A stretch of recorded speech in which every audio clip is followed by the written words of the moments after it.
Hey, good morning, everybody. So I was just thinking about hanging out with UE. I have a lot of people who ask me if they could like meet up and have a cup of coffee sometime, and I always say, yeah, like let's do that. And it's hard sometimes to schedule up a meeting like that. So I was thinking like maybe possibly doing something like once a week or once every other week where like everybody meets up like at a bar or something and just hangs out and just chats it up with talking about economics and stuff. So I'm kind of mumbling a little bit today. I bit the hell out of my tongue the other day. It was like really bad, and it's weird. It's like kind of swollen up now, and it gives me kind of this weird lisp kind of sounding thing. It'll sound like Mike Tyson a little bit. Let's do this thing. Yeah, let's get started. How many are we up to? 18 people. So, thought I would talk. I got a few links down there in the description for you guys. Somebody had sent me a video to Glenn Beck, who I typically never watch, but he was talking about the bonds and the bond sell off that was taking place. And talking about how like people are pretty much getting out of these bonds like they don't want them or something like that. And I'm not saying like the information that he was given was inaccurate or something, but I kept waiting for the oh hey, thanks for the super chat already, Jaws, you're the best. Happy Friday to you. But excuse me. But he kept talking about this bond sell off, but yet he didn't bring up the idea, or at least the the fact that there is a lot of bonds that are written around the world that are due in dollars. And Evergrande is one of those that has written a lot of bonds written in US dollars that are due in dollars. And right now there is a demand for dollars. There is a seeking out of either getting out of those out of those bonds, or people are just not wanting to hold on to them, or they're seeking out cash to ride out the storm that is coming.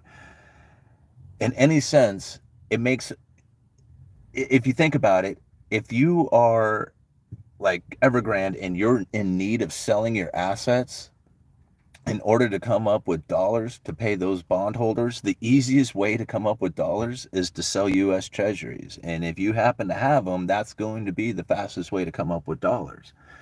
So it makes a lot of sense that you would see like, a bond sell off during a time when you would expect people to try and get a hold of as many dollars as possible. Hey, thank you very much.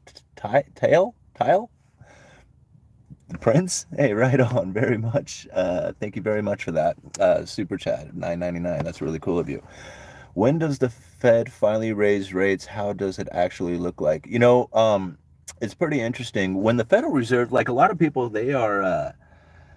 they're talking about when the Federal Reserve goes to raise rates and what it's going to do to the economy. But really, what it's doing to the economy right now is what the Federal Reserve and the raising of rates is going to look like, because ultimately the actual raising of rates doesn't impact the economy for like 6 months to a year down the road. But the market reaction to the idea of raising rates, that's all taking place right now. So by the time that the rates actually take place, what the market's anticipation of that will already be in the market. So I've already priced that in. So that's really what I see is like, the Federal Reserve, when they say like they're going to raise rates and then see what happens, they're going to raise rates to see what the market's reaction is going to be to that. Now, if they really want to see what it's going to do to the economy, that's going to be another 6 months down the road after the raising of the rates, at least. I mean, 6 months to a year down the road before it starts to impact, or before it has any kind of significant impact. Drop this goddamn house of cards. Yeah, no kidding. Hey, Simon, I'm paying off my mortgage today. I'm only 38 years old and I don't owe anyone a single dime. Dude, who, Aaron, man, that is so awesome. That is so good to hear. I I wish I was in that place again. I'm not. I am 3 payments into a house mortgage, so a 30-year loan. So I am a long ways away from paying off my house, but a few years ago I paid off all my debts and I was walking around debt free, and I tell you, everything feels so much better. Coffee smells better, the flowers smell better, everybody is nice to you even if they're assholes. It's like it makes everything in the world feel so much better when you are debt free. So congratulations, man. I very proud of you, man. Let's see here. What happens to stocks if the currency is eventually devalued to nothing? And are they eventually denominated into another currency? Um, I guess so. I mean, I'm not sure exactly how that would kind of look, but yeah, I would assume that, I mean, instead of being priced out in dollars, it would be priced out in some other currencies, like, whether it's priced out in CBDC or priced out in gold or priced out in, you know, some other foreign currency, whether it ends up coming down to some kind of weird global fiat currency that nobody even knows about yet, some sort of form of SDRs. Emergency Fed meeting. Guess they're gonna raise sooner than later. Well, if that's the case, then they're doing it in a sense that they are trying to get the markets to react to that news. I mean, right? Because if they are trying to do it to deal with the economy and stuff, then it should have been done a while ago. I mean, ultimately, even the news of it is like they should just, like, if they really wanted to have an impact on the economy, then you just do it and come out and say, hey, we raised rates. Guess what? It's already done. We're not going to do it. It's already happened. No, it's not an early lunch. I actually have the day off today. So, but what do you guys think of that? You guys want to set up like a weekly meeting, or a week every, maybe every other week or something? We find a coffee shop to hang out at, or a bar or something, and we can talk economics for a couple of hours. I know a lot of people asked to meet up, and it never really happened. So I figured, let's just kind of make it, once a week or once every other week kind of thing. No kidding. Finding anyone to work is a problem. Yeah, I hear about it constantly. Especially like, some of the builders and contractors and stuff, they a lot of them are saying that it's really difficult to find people, and then to have them be consistent, like to be there every day of the week. It's like, I remember when I was a kid trying to get it, like when I was 18 years old trying to get a job, it was fierce competition, and you didn't ask for anything except for minimum wage to get hired on, and then you had to prove yourself. And then if you just screwed up just a little bit, like you decided that you weren't going to show up one day, for a couple of weeks in a row, it was like, your job was threatened. There was plenty of people out there who wanted a job, and they were willing to do it. And nowadays, it just, like, that mentality is just not even there. Set up a live every other week. Yeah, I think that would be fun to do. I'm supposed to go and speak at the Fort George Brewery. I was going to do it this week, but I wasn't quite prepared. So we're going to do it maybe in March. And that would be fun. They do like these lectures and talks and stuff like that, where they have people come in and just kind of do these different speaking engagements. And I've been to a few of them, a few of the philosophy talks and stuff like that, and they're a lot of fun to attend. So I was hoping to kind of do something like that. But we can just, it doesn't really need to be like a speaking engagement. We can just go and hang out or whatever and just talk about whatever. Good morning. How do you first become interested in economics? Failure. Failure is what got me into economics. I had basically was losing everything that I had, and I was like, man, what the hell is going on here? So I'm watching the news, and they're talking about mortgage-backed securities and credit default swaps, and I had no idea what either one of those things were. So I'm on the computer researching mortgage-backed securities and credit default swaps. And next thing you know, I'm diving into Federal Reserve and interest rates and silver and manipulations and just whatever. And I just kept asking questions and just kept researching. And anytime anybody ever said something I didn't understand, I would go and look it up. And that's just kind of how I just kind of went about it and never stopped. Hey, bro, if the dollar is in demand overseas, does that necessarily mean that the purchasing power of the dollar will go up here in the US? No, it doesn't necessarily mean that. But if you go and you look at the US dollar index, that is a index compared to a basket of the world currencies out there, and you can see that the dollar is not exactly going down and comparatively to the world currencies out there. The supply chain issue is going to be is going to obscure the reality of the situation until things start flowing through the nation on a regular basis like they should be once the trucking issue is done. Like, I mean, you go and look at lumber right now, it's like close to 1,300 per thousand. I wouldn't be surprised if if it hits 1,500 per thousand if the trucking issue continues. I mean, like, I'm reading like what's going on from the different mills and talking to the different vendors, and that seems to be like the major issue is distribution right now. So I don't know if that's the main reason that's causing the price per thousand to go up to 1,300. I mean, it seems pretty high to just be a logistic issue, but it very well could be. I mean, if you can't ship it around the world, or not around the world, around the country, then that's the same as being in shortage. It's the same as not being able to have it at all. So yeah, that could cause the prices, I would assume, the prices to go up pretty high.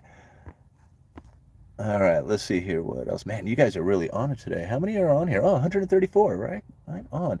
Um, guys, I never ask you to ever like the videos or subscribe or share or any of that stuff. I figure that if you feel that it's worthy, then you would just do it on your own. But if you could go ahead and like these live streams, it really gets the videos out there, it gets the algorithm picked up, and gets a lot more people watching and gets more comments going. So I would really appreciate it if you do like these, if you do hit the thumbs up on these live streams, just to really get the algorithm going. That's the only reason, not because I'm begging you guys to do it, but I'm begging you guys to do it. All right.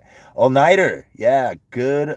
You on all three of my accounts. Got you on all three of my accounts. Right on, man. Thank you. Hey, how come I can't get this thing to move? There we go. All right. So the dollar is strong on the Dixie. Does that necessarily mean the purchasing power of the dollar will go up here in the United States?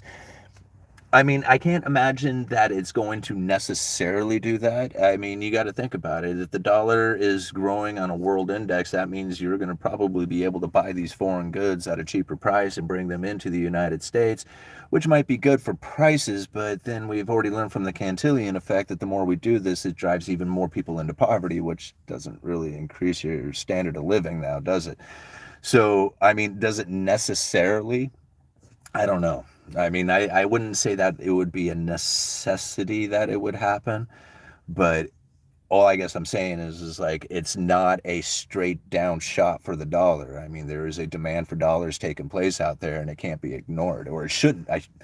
It can be ignored. It shouldn't be ignored. I guess is all I'm saying is. All right, Freedom Grower deal. No, you'll betting a steal. Be getting a steal. I'm not sure what that means. Maybe he's talking to somebody else in here. All right. Let's see here. Aside from lumber and other commodities available in North America, won't the supply chain issues associated with China continue? They have serious internal issues. Yeah. I mean, to be honest, I feel that most of this stuff was probably fairly coordinated. Now, it's not exactly working in lockstep with each other, but if you notice, like almost all the countries kind of following the same path. I mean, just kind of watch what happens in China, because China was the first. I mean, they were the first to get sick, the first to lock down, the first to, stimulate, the first to open up, the first to start tightening their policy, the first to have to reverse the tightening of the policy and go back into some sort of easing. I mean, they're the ones who are like, they're the first. And if you just kind of watch, everybody else is kind of doing the exact same thing that happened in China. Now, does it happen to the same extent? Does it happen to the same industries? Does it happen like, I mean, who knows as far as like that happening? But in China, it was, I mean, we saw it all taking place there first. So it's just like, yeah, I mean, I feel that, these are some of the things that are very familiar in resemble each other that are taking place. It's just the timing of it exactly isn't working out. I mean, eventually everything's going to fall into a central bank digital currency, but that's not going to happen on the same day for everybody. It's going to be very gradual, and you can see that it started in China first. All right. Question: have you heard of the CD and the DTC? No, I haven't. I don't know what that is. All right. Uneducated Economist. What interest rate did you get on your house? Fixed? Yes, it is fixed. It's I want to say it was 3.12, something like that. It was just over 3%. Not bad, but I was I was thinking about this last night, and I'm like, man, trying to pay this house off early doesn't really make a lot of sense. Like, trying to pay the principal off when it's a 3% loan, when you could take that principal payment and put it towards an investment that gets, like, even if you could get 10%, it would make so much more sense to throw that extra money towards an investment than it does towards principal, which means that paying off the house early is just not going to happen. I mean, you might as well, like, invest the money, and then once the investment can pay the principal off, then you go that route about it. You could probably pay it off early, but I don't know. Anyway, I just been making the regular payments as far as the last three because I've only been able to afford the last three. A lot of you guys don't. I mean, it's funny because, like, a lot of people look at, like, I was in the paper as, like, this YouTube success, and I just kind of laughed about it. It was just like, well, you get up to 85,000 subscribers. That's pretty good. But then now everybody was telling me, it was just like, oh, so you make a lot of money off of that channel. It was just like, well, it's done pretty good at times, especially when lumber prices were running up to, 1,700 per thousand, and everybody was trying to figure out what was going on, and you're getting 80,000 views on a video, then yeah, you can do pretty well on the ad revenue. But a lot of people don't realize that I took, like, every bit of money that I possibly had to get into this house just a few months ago, and it's not exactly rebuilding as fast as, like, it was when I was doing videos when lumber was running up at 1,700 per thousand. So yeah, YouTube's it's a nice income and stuff like that, but it isn't exactly making you rich or anything like that. I'm sure it will at some point if I keep going. Oh, the beautiful Adriana. Hello. Are you at all concerned with housing market imploding and being upside down to the bank with that loan? Yes. That is a huge concern, man. Thanks for bringing it up. Yes, it is. The only thing about it is that when I purchased this house, I was just recently had a foreclosure, so it was not exactly easy to get in. There wasn't a lot of loans available to me, and so I had to put a fairly substantial down payment on it. So it's not like, I mean, a lot of people who don't put any down payment on it, like on my first house, I didn't put any down. And when the housing market churned, I was upside down on that loan, which pretty much meant that I couldn't even sell the property and pay off the loan. This time I put such a substantial down payment on it that housing would have to go down, a fairly decent amount before I would be underwater on it, where I wouldn't be able to sell it for what I owe on it. I mean, could it happen? Yeah. I mean, sure, anything could happen. But I really don't have much intention on flipping this house or leaving this house, not at this point anyway. So it's more like, comparing it to rent. And right now, renting a house in Astoria would pretty much mean that you would have to be some sort of YouTube star, or like a very, a professional of some sort making a lot of money, because rent in Astoria for a house is like, $2,500 a month, $3,000 a month. I even saw one that was like almost $5,000 a month or some stupid thing. And then renting an apartment, when you have a family, there's no apartments to rent. Like, you're even if you found a single one bedroom, one bath apartment, they're like, $1,400 a month or something. It's just, and there's like 4 of them available. It's just no places to be. So I had no choice. That's why I had to buy, and I didn't exactly feel comfortable about it. The people who know me know exactly what I went through. It was a tough road for me, and anyway, let's move on. What else we got? Question: do you think about gardening as an inflation hedge? Yeah, I think about gardening. We used to have a hobby farm where we really enjoyed raising our own food, and it was a good time. Not only did we raise a lot of food that we consumed ourselves, but then we also raised in abundance. So like we would have more than what we needed, and then we would trade for the things that we didn't have.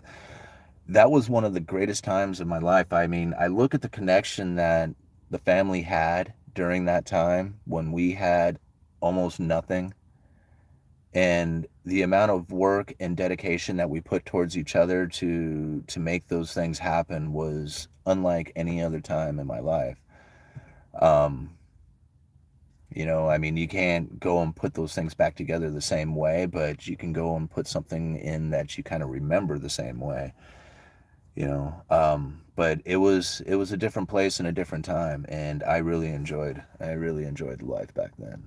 Um, Even though we had less, it was awesome.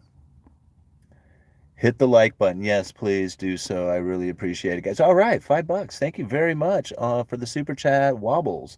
A big garden, hunting, fishing, keeping chickens was the only reason I had food many times as a kid. Love the channel you eat. I tell you, it's during that time when we were farming and just hanging out and enjoying that property. We ate well. We ate. I mean, with like the honeybees and stuff. Like, I mean, we had honey, we had all these fresh vegetables, we had chickens, the neighbor did pigs. It was nice. I mean, it was a good time, and I don't know. It just made you feel a lot better about what you were doing there. I guess it just like you knew that where the food came from. Like it was amazingly different with the pork. Like I noticed the pork when we went from the farm raised pork to from the pasture raised to like store bought.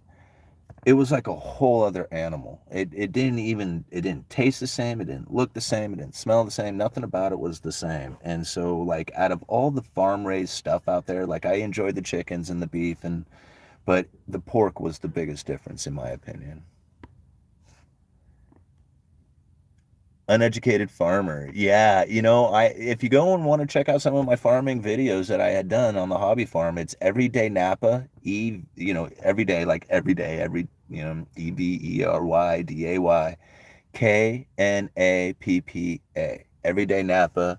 Go check out the other channel. You can see some of my butchering videos and just hanging out on the farm being a goofball and stuff. So tried doing these like gimmick videos where I was trying to eat an apple in 2 bites. I did a couple of them, and they're not exactly the most glamorous videos out there.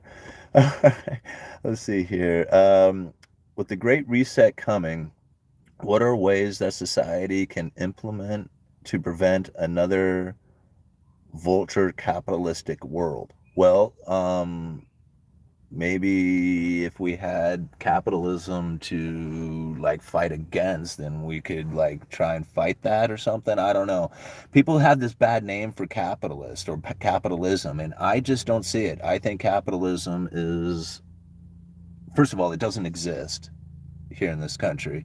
You have crony capitalism. I think people should probably really understand that capitalism is when you have people who will rise and fall on their own merits. It's not this private gains and public losses bullshit that we are experiencing now. I mean, this is not capitalism. This is cronyism, straight up.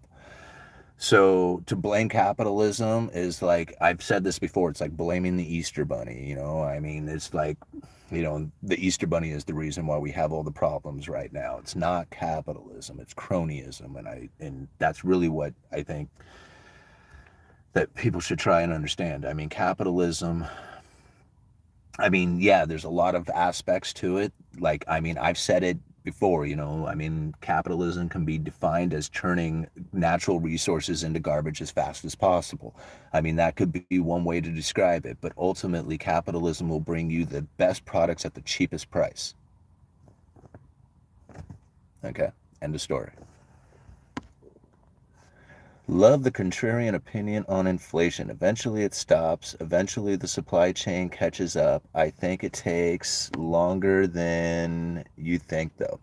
Um, yeah, it probably will. I have a tendency, I try to slow down, but I have a tendency to believe or to think that things are happening a lot faster than they really are. Like I learn these ideas and I'm like, oh man, this is all taking place right now. We got to do something about it. But it's pretty slow, and it's like, I guess a good way to describe it, it's like a wedge, and it's a tapping of the wedge, tink, tink.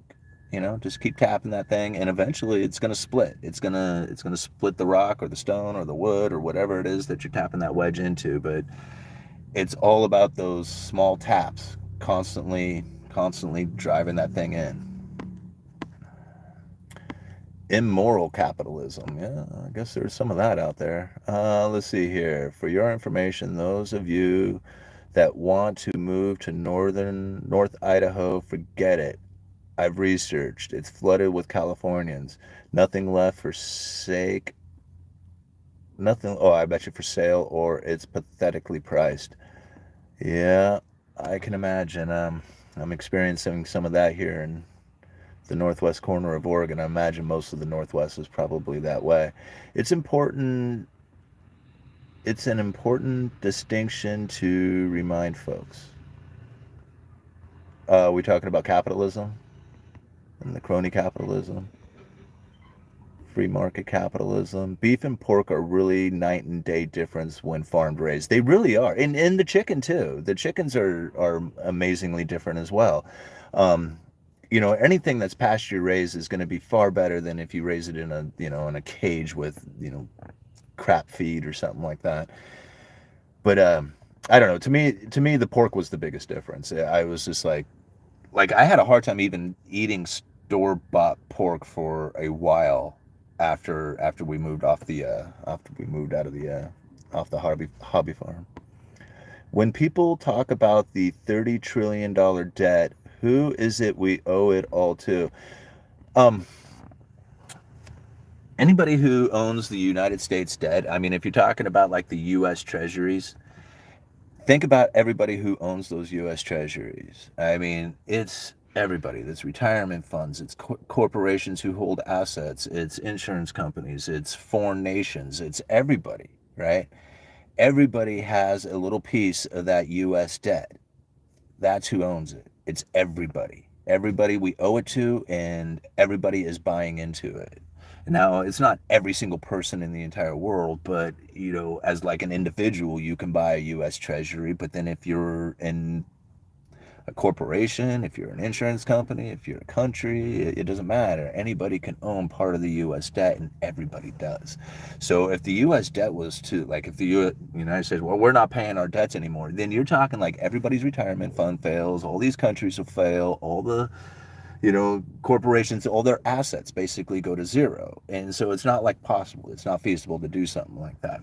I mean, I guess you could. It's going to happen at some point because eventually, all debts will run into default. I mean, unless you can either roll them over or you take the pain and try to pay them off without spending. I mean, it's like stuff like that just isn't possible. I mean, at this point, people are not willing, or I don't even know if it's even capable of going through the suffering of working incredibly hard and not taking anything from it. Just basically just work and say I'm good with it. Just let it go. And that's not going to happen. I mean, when people work, they want to be rewarded. And in fact, they want to be rewarded for not even working. So it's going to be very difficult to try and, like, say, unwind the debt or take the debt away or just to not have it. Or yeah, it's like it's all about going deeper into debt. At what speed do you want to go deeper into debt at? That's probably more of like the way to look at it. All right. Wyoming is affordable and very forward thinking in the crypto space. Yeah, I heard of somebody, what was it, in Missouri or something, buying a $35,000 house or something. It's just like incredible. All right. Yields are trading like we just entered a recession. Yeah, the yields are flattening big time. And it wouldn't surprise me to start seeing some, especially some of the short-term lending really kind of get into a point where people are having trouble accessing that money. That's why I'm saying there's like a demand for cash going on right now.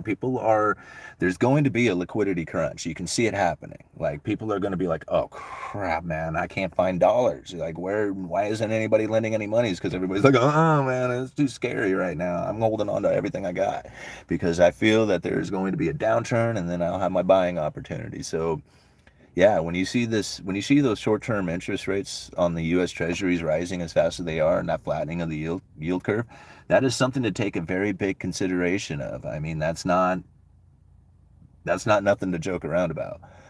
Um, but we've kind of talked about this. Like, if we go into a recession, typically the corporations will want to be bailed out. Will want to be.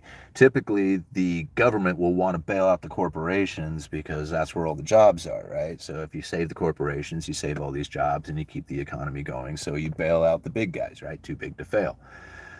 The only problem is that is politically like terrible. Like nobody likes this idea of bailing out these big corporations or anything. So when we go into the next recession, I feel that a lot of these corporations have already been bailed out. And we talked about this in a previous video that during the downturn of the pandemic and everything that was taking place during that, the Fed and the Treasury had an unusual and exigent circumstance, and this is where they were able to bail out these corporations, and really they didn't even have to do anything. What they did is they just set up that special purpose vehicle, funded it with a little bit of money. Well, not a little bit, they funded it with a lot of money, purchased a little bit of corporate debt with it, and then the markets themselves started buying into the corporate debt. Not only were the interest rates on U.S. Treasuries low, which forced them into finding higher yield somewhere, going out farther on the risk curve, but then they also thought that the Federal Reserve was going to be buying up corporate debt, so they were trying to front run them. So these corporations were able to sell an intense amount of debt at these really low interest rates right into the market, and now that we're heading into a recession, they're sitting on cash. They've already been bailed out. There is no bailing out or a need to bail out. They already got their bailout. All right, let's see here. All Nighter, what do you got to say? I got to shut down Marco Wave Investing. The account does not have its own internet, but consider the logic is coming with me to work, so we will stay tuned in. Okay.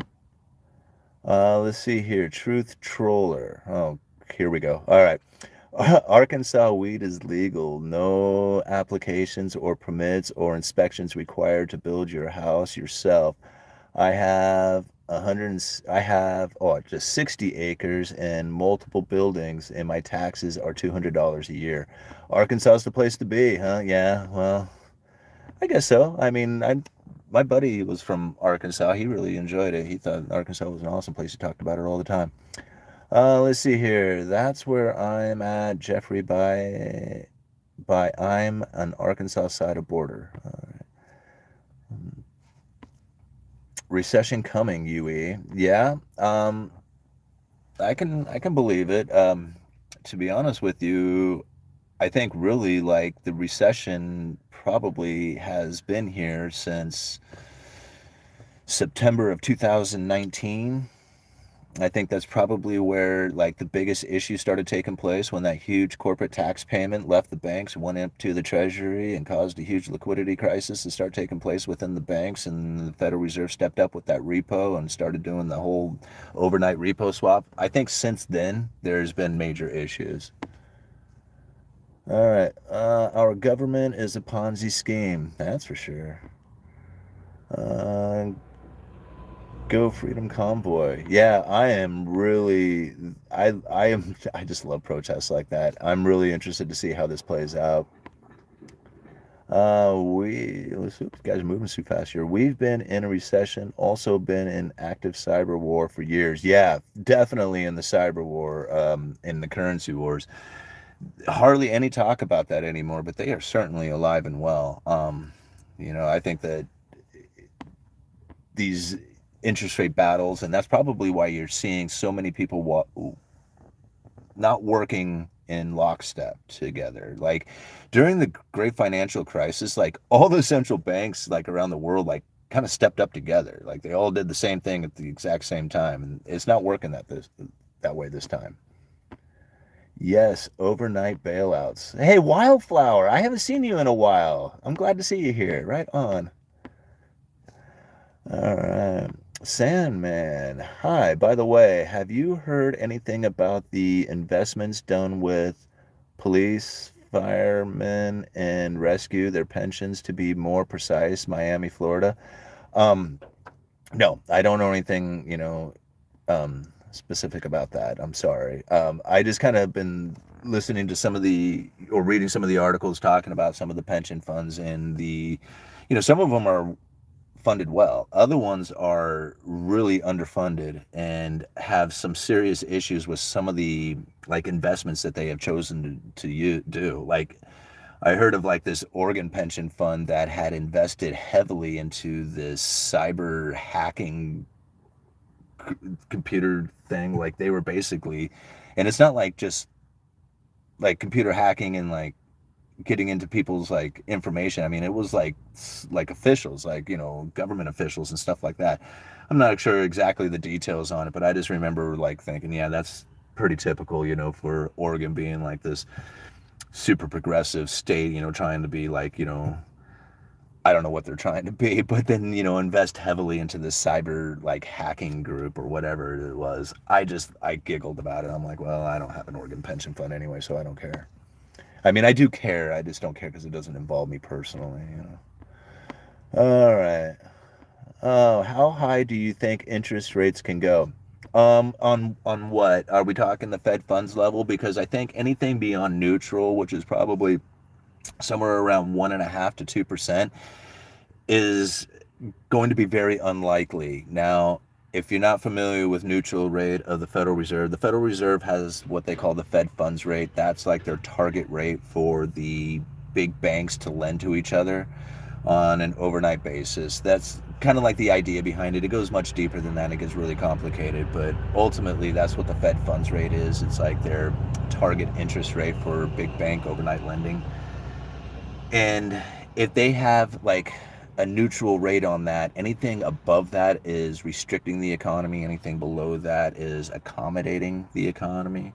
So once they hit neutral, then they're like, they're neither, they're not doing either. They're neither restricting nor accommodating the economy.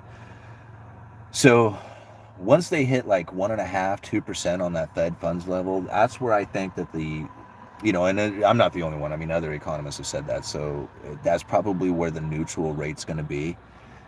And anything above that is probably not going to be very much for very long. So I guess if that's the answer you're looking for. What can happen on the U.S. Treasuries? That's anybody's guess. That really ends up being more about market perceptions and whether or not the people are looking for a safe haven or not. There's a lot of things that can really like change that. A lot of political issues and stuff like that, as far as like war and who knows what. But as far as the Fed and what they are going to do, yeah, somewhere around 1.5 to 2%. If they do get over that, it won't be very much for very long. If it is, it's probably to try and reel in a little bit more of the irrational exuberance, like asset prices continuing to go up and stuff like that.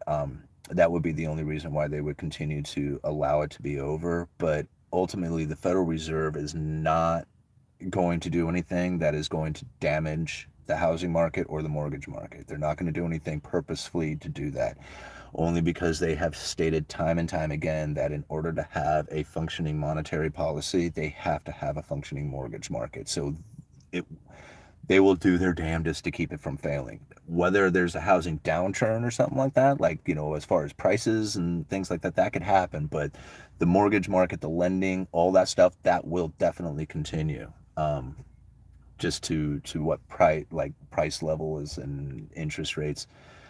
That's going to be a lot determined by the market, and how much the Federal Reserve is going to allow that to take place. So, anyway, I'm babbling. Let's continue on here. Hey, some more super chats. You guys are so awesome with these super chats. I guess I could hang out here all day with you guys if you keep doing it. All right. Let's see here from Osama. Do you ever plan on YouTube content creation, possibly writing a book, etc., full time and leaving the job at the lumberyard, maybe part time? Thoughts? Okay. Yeah, I have thought about stuff like that. Ultimately, I really do enjoy having a job. I like, having that part of my day, going to work, being at work, just all the things about it. I mean, it's like obviously people want to get paid more, and there's probably better things that should be doing with my day, especially if that I could, grow as a person, expand my horizons, different things like that. But being at work is I like it. I enjoy being there. I get a lot of information from being there too, like a lot about what's going on in retail and stuff. So from an economics and from an information kind of aspect, I almost need this job in order to be as good at watching the economy as I am, because most people have to go and do research and find analytics and stuff to get the information that I'm living on a daily basis. And everybody does. Even if you work at a restaurant or something like that, you have information that you are receiving on a daily basis that people who have hundreds of millions of dollars are begging to get. Think about that for just a minute. The only difference is that you're not taking in the information in such fashion. You're just living and not realizing that you have some valuable stuff that you're living every single day. When the vendor comes in and says, we're out of a particular product, you are the first person to really understand and know that. It was like, even with my vendors, I was able to call out a lot of the industry or the lumber industry just simply from the information that I was gathering from my vendors. I was like, this vendor said something, this one said something, this one said something. I start putting that information together. I'm like, oh my gosh, there's something really happening here. And I put out my idea. Next thing you know, these things are taking place. Well, everybody has that information. It's just like, whether or not they were able to piece it all together to make value out of it, that's another story. So working a regular job is incredibly valuable when it comes to doing economic research. I mean, you can't get that anywhere else. So, I mean, I guess to answer the question, I mean, yeah, I want to write a book. I want to expand my channel. I want to do things like I want to do more speaking engagements. I want to make this like I want to take this beyond like the intense hobby that it is, because it's moved beyond hobby now. I mean, I used to be like I really felt that it was like just a hobby of mine, that I would do research and put a video out and talk about it. But now it's grown into something far beyond that. It's so much more to me now. I got another super chat up there. Who was that? All right.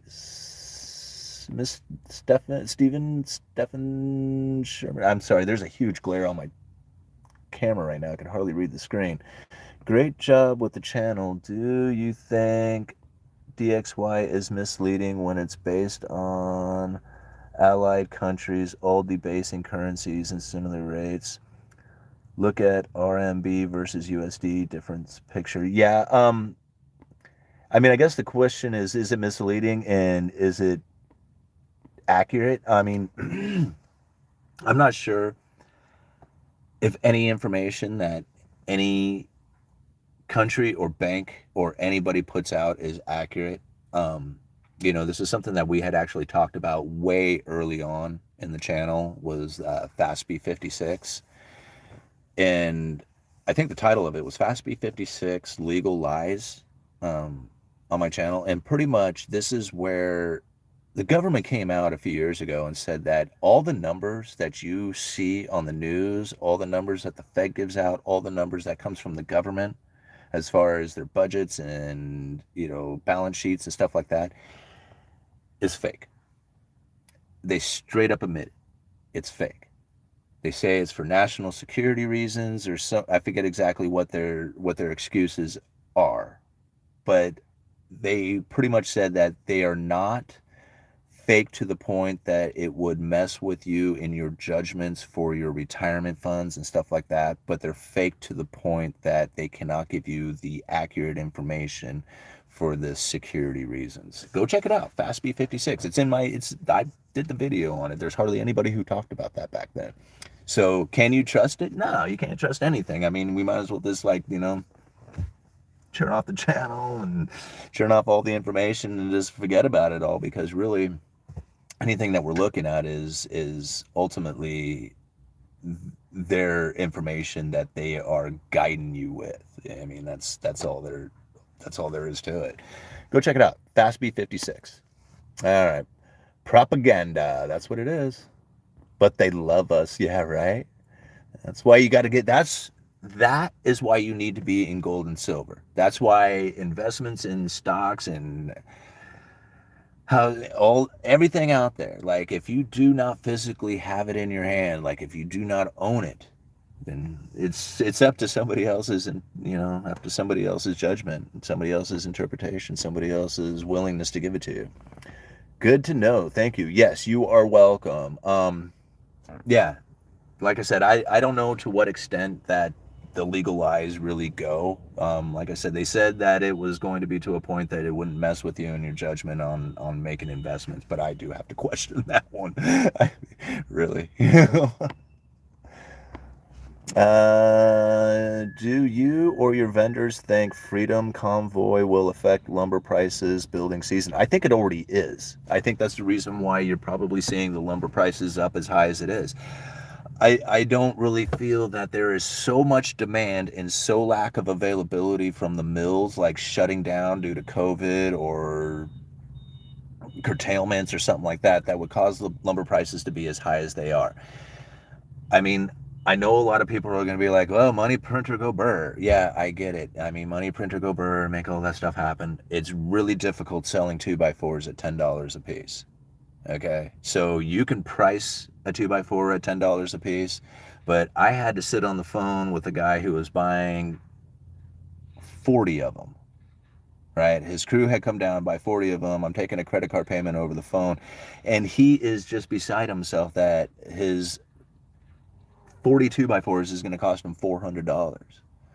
And I'm like, I'm sorry, man. It's just the way it is. He's like, can you give me a break? I'm like, no, I can't. I mean, it's a 2x4. This is like, if you want to buy a couple of units off of me, I might be able to drop it a couple of dimes or something. But no, this is the price of it, and you want 40 of them. And I mean, we weren't like irritated with each other or anything. He was just very like, just beside himself. He just couldn't believe how expensive they were. And it's difficult selling at that. When you go down there and you load 40 boards into a back of a guy's truck, it doesn't look like very much, and you tell him, yeah, that's $400. That's you don't sell much lumber at that. Now, if you are a contractor who has no other choice and you're in the middle of a contract and you have to get that lumber, at some point it doesn't matter how much it costs. It's just more whether or not you can even get it, because you don't have any other choice. You have to get that. You have to buy. So that's like the reason why I really don't see a whole lot of like demand causing the prices to go up. To me, it's more of an availability issue with the supply chain issue. Hey, right on, $20.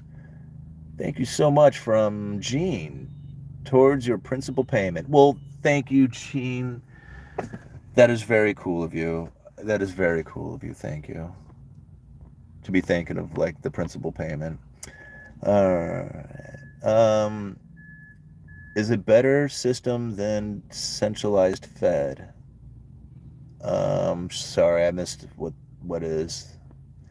You have to really need a $10 2x4. Yeah, you really do. Like, that's not something that was like, hey, I'm going to go down and buy a handful of 2x4s and put together this, thing that I really don't want. I mean, like, I'm thinking, okay, so I don't have chickens yet. I want chickens. I got to build a chicken coop. And, typically, like, I have built probably a half a dozen chicken coops for myself and friends and stuff. And I would always scrap the material together. Like, you don't put a whole lot of money into a chicken coop. Now, I have had people come to me before and say, hey, no, I want to build me a brand new one. Looks just like, Just like the house, like I want trim, I want everything on it, and they end up spending like $1,800 building a chicken coop. And I think, you could raise chickens from now on forever, and you will never, ever get your money back. I mean, you have to really love chickens in order to spend $1,800 on a chicken coop. Well, nowadays, I bet you that $1,800 chicken coop would probably cost $2,500, or even more. So I don't know where I was going with that. Oh yeah, you got to really want a $10 2x4. Sorry, guys. Wow, we've been out here almost 50 minutes. Nice.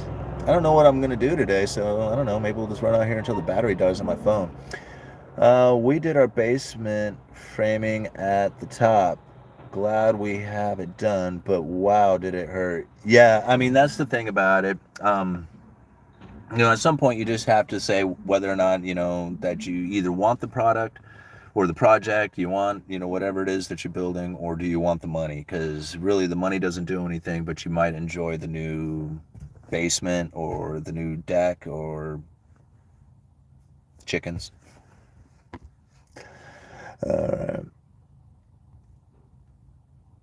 Let's see. Won't recoup. You guys are awesome. They're all telling jokes about the chicken coop. Won't recoup the profit.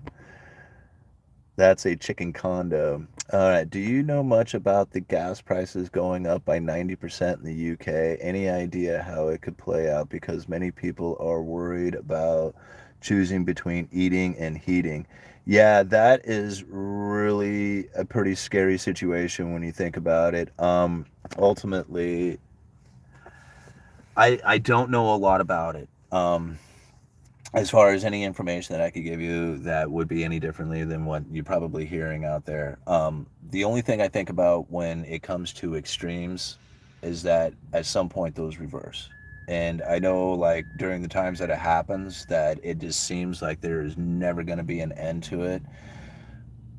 But it does, just like everything. I mean, everything is cyclical, everything is going to change at some point. I mean, you can go back in history and you can see where it gets really bad.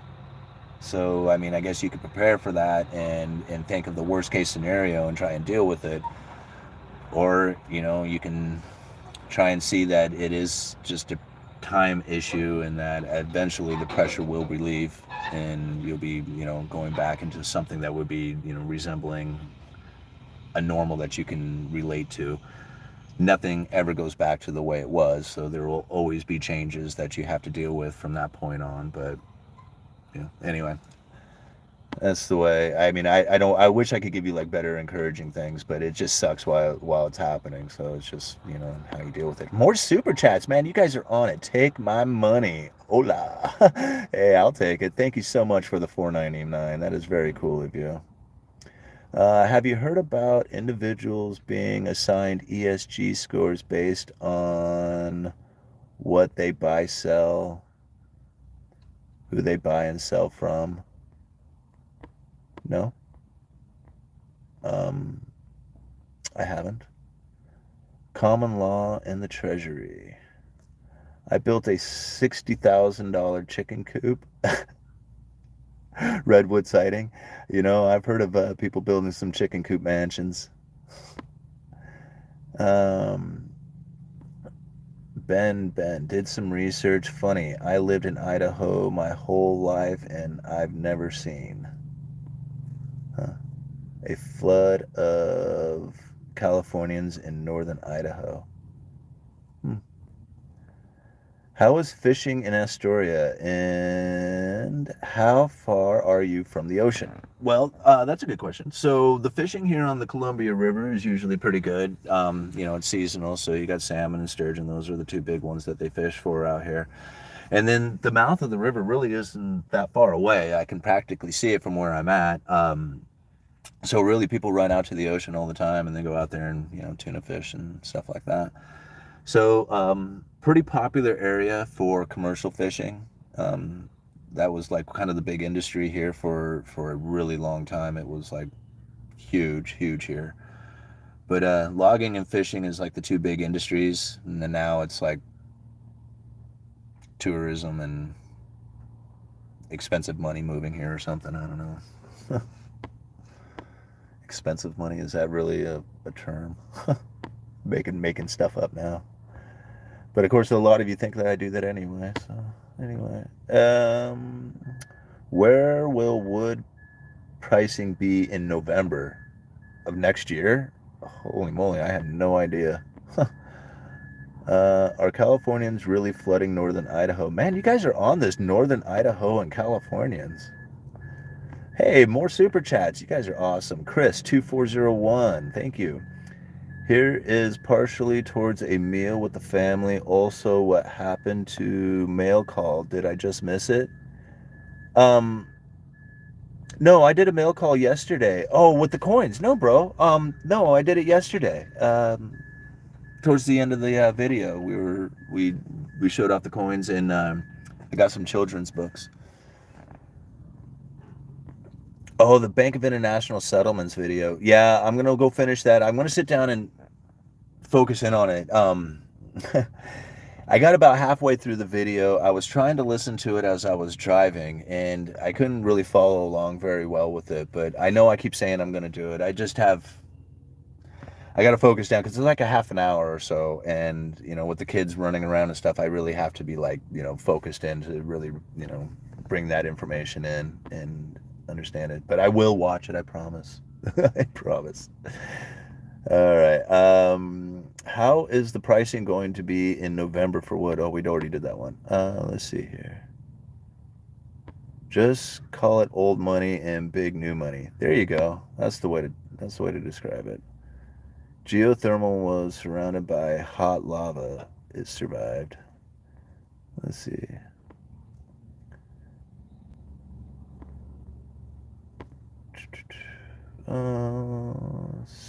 I'm going back a ways here. Sister works in urgent care, and there's some scary blood thickening in third vaccinated people. Be careful, people.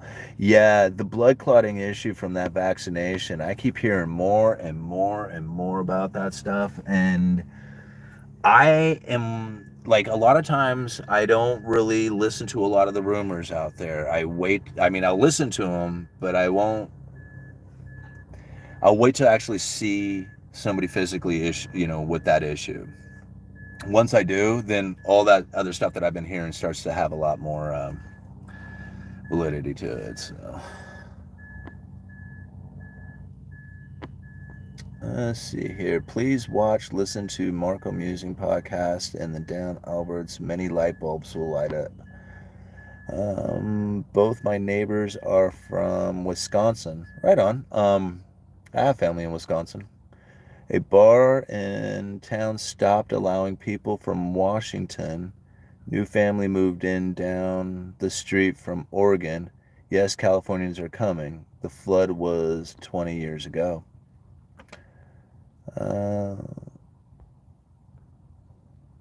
Truth, I will try the coffee, thank you. Now it's a flood of mix from all over. From a technical standpoint, this is 1995 all over again. Highly recommend diving into blockchain tech. Let's see here. What are you looking forward to in the UE channel future? Thank you for the amazing content.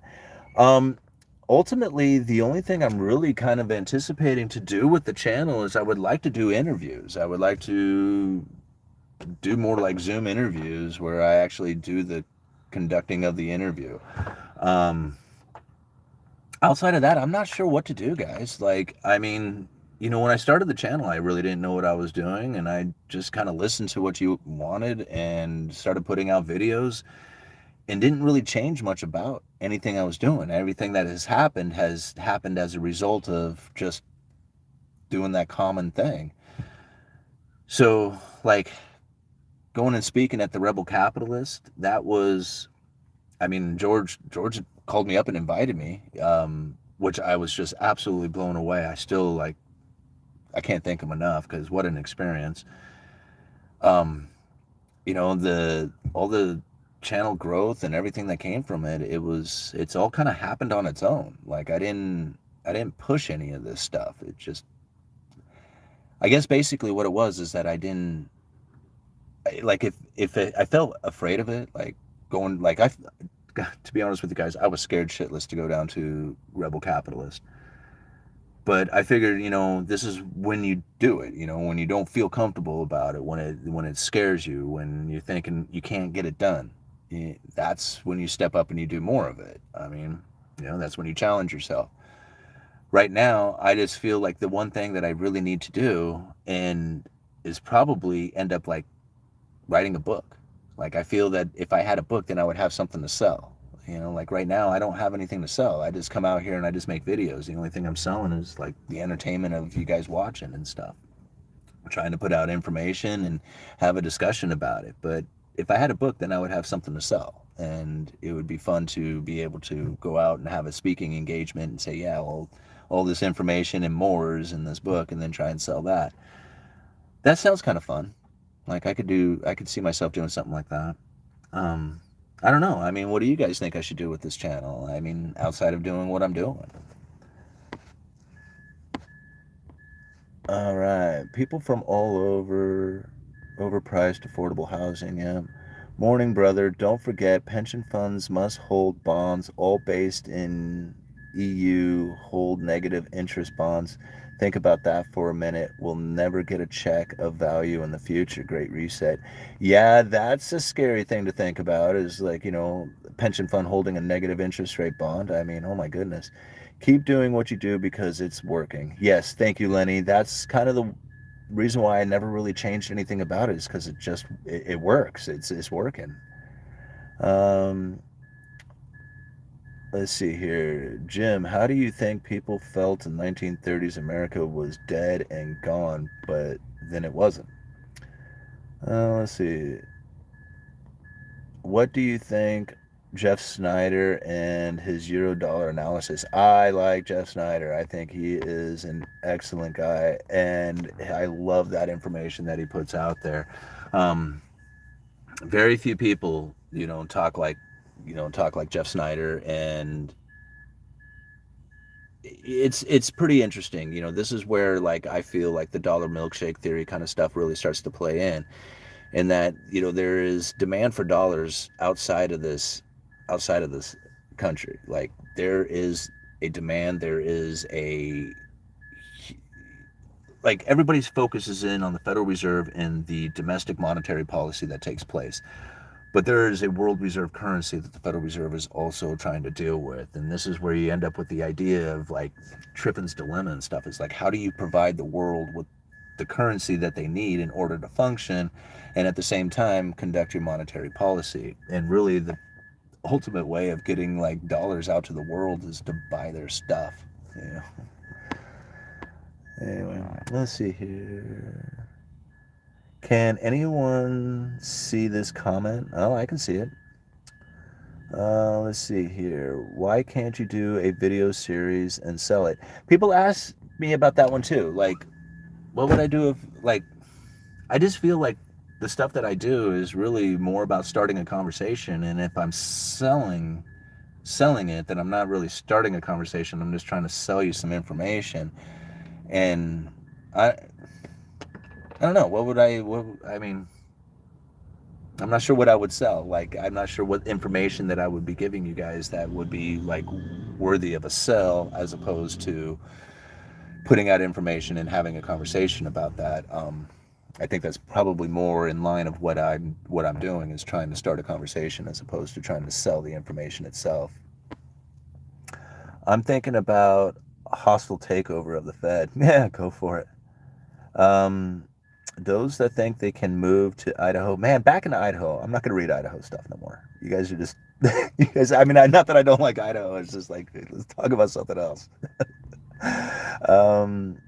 I think it would be funny to launch an Uneducated Economist ETF that we can fund and share in it. Like, what, I pick out like the investments and then put an ETF together and then you all invest into that? Oh my goodness, man. I am probably the worst market timer in the world. Like, I am always, like I said, I always think things are happening a lot faster than they are. So I have become a much better saver than I am an investor. But I guess I've done a few investments that have done okay. Like they haven't lost money, so I'm pretty good about that part of it. But for the most part, I'm not. I don't know if I'm the type of person you want to follow that's going to do investments. I even tell people all the time, don't take investment advice from this channel. So let's see. I was watching Alaskan Prepper's video yesterday about inflation. He mentioned Uneducated Economist. He watches you, Top Simon, and likes your info. Well, thank you very much. Alaska Prepper is an awesome guy. He is, I haven't talked to him personally, but I've given him some shout outs. He's given me some shout outs. I think like the two of us would probably get along really well. The very first video that I ever watched of his, I clicked on it and he's cooking up spam, and that was it. I was hooked. I'm like, dude, if you eat spam on a regular basis, or I'm your fan. I love that stuff, and I think anybody who eats it's awesome too. All right. Let's see here. Inflation caused by high oil prices, not the Fed. All you have to do as a money manager is lose less than Kathy Woods. You'd like, yeah.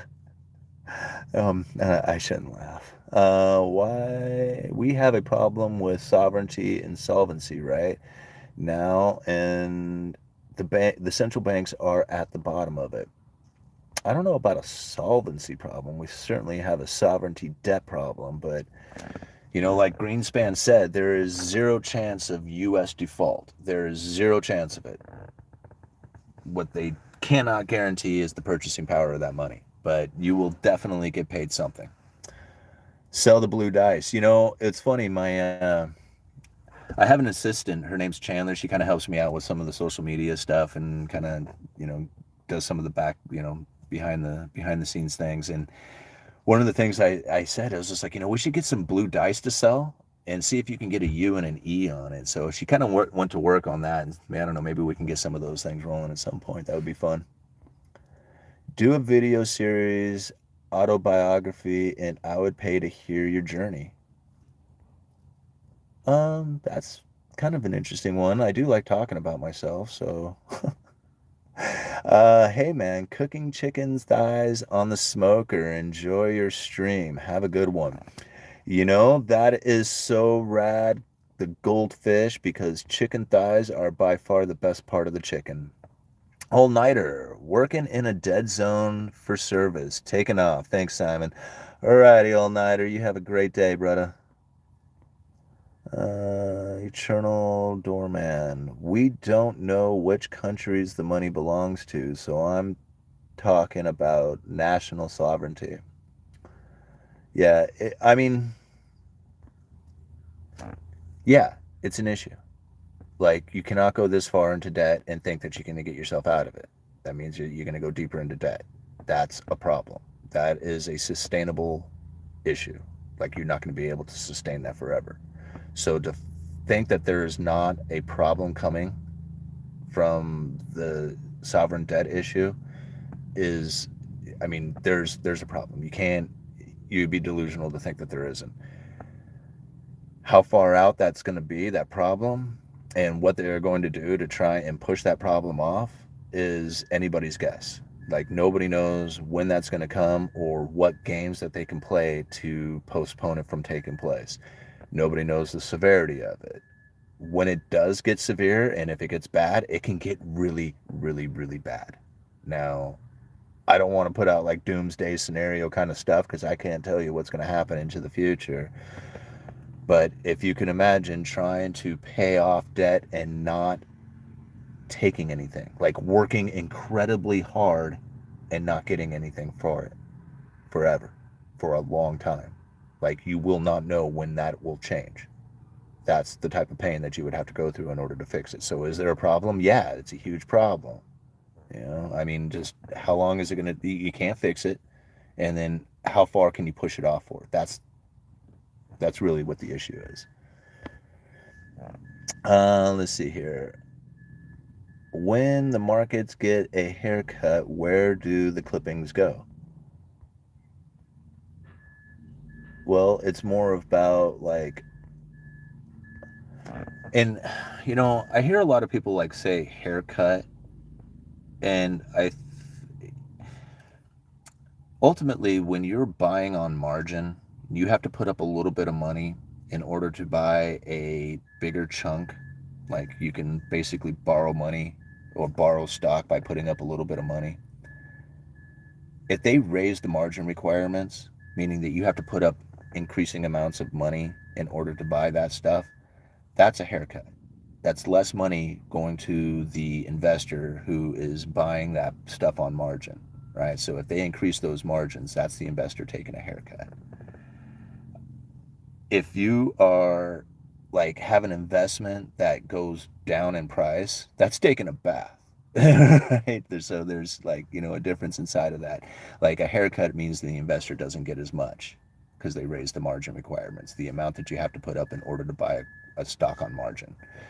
I'm not going to go any deeper than that, but that's ultimately kind of what's the way I kind of understand it. So it's not like there's money just disappearing. It's just like how much money are you going to make or not make off of this margin purchase that you're doing.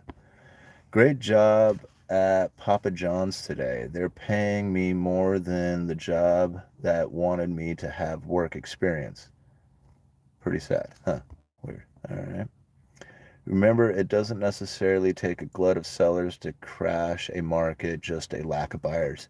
That's true. That's true. If you don't have buyers in there and the sellers are, wanting to unload something, then yeah, just because you just don't have any buyers there, the sellers just start dropping the price. Oh, let's see here.